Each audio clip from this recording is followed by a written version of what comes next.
jenne bakkaangeen nakaayoo saanii diigaamaaf nagumaa saanii Oromiyaaf jenne bilisummaaf jenne bariin jiru kakka kenna sabni gabroomee jiraatu Oromiyaaf jenne tarree gallee akka soofnu lubbuutee na wareegamtu Oromiyaaf jecha bilisummaaf jecha Oromiyaaf jenne bilisummaaf jenne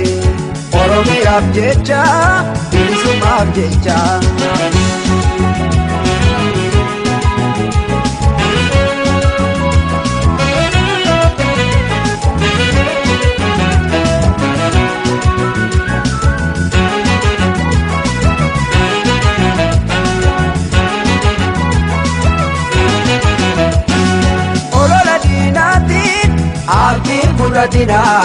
Olola gantuutiin abdii kutatinaa jabaadha Oromoo waboo kenna wajjin nimoona